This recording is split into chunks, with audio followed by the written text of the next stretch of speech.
আচ্ছা মেঘা, তুমি এখন কাঁথি ছেড়ে পুজো ছেড়ে এখন কোথায় এসছো? কেন? কাঁথিতে তো ঘুরতে পারতে।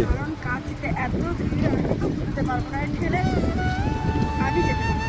কারণ এখানে মান্দারমণিতেও পুজো হচ্ছে, আমি এখানে এসেছি, ওই দিকটাই হচ্ছে, তো ফাঁকা, এত ভিড়, আমি ঘুরতে পারবো। অ্যাকচুয়ালি গাইস আমরা কাঁথিতে গেছিলাম, তো কাঁথিতে তোমাদের তো বলেছি আজকে তো নবমীতে আজকে প্রচুর পরিমাণে ভিড়। তো আমরা বর্তমান এখন চলে এসেছি, সবাই ঘুরছে কাঁথিতে, আর আমরা এসেছি, আমি জানি এখানে হয়তো ফাঁকা থাকবে। আমরা এসেছি অ্যাকচুয়ালি মন্দারমণিতে এসেছি, দেখতেই পাচ্ছ এখানেও ভিড় আছে।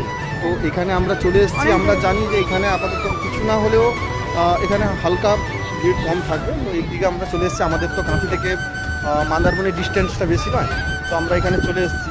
তো আমরা চিন্তাভাবনা নিচ্ছি যে আজকে দুটোর পরে আমরা কাঁথিতে যে কটা আমরা প্যান্ডেল দেখিনি, আজকে কভার করবো ভাবছি। ফাঁকা হয়তো, কেননা অষ্টমীতেও যেরকম ভিড় ছিল, নবমী আজকে প্রচণ্ড পরিমাণে ভিড় সেখানে। হাঁটতে তো পারবোই না, আজকে দুটোর পরে যদি আমি আজকে যাই তাহলে আজকে লাইভ করব, তোমরা দেখবে। তো দেখতে পাচ্ছ ওই দিক থেকে পুরো লোকের একদম ভিড়, একদম পুরো টোটাল এখান থেকে পাচ্ছ ওইখানে মন্দিরটা, ওই মন্দিরটাতে ওইখানে পুজো হচ্ছে।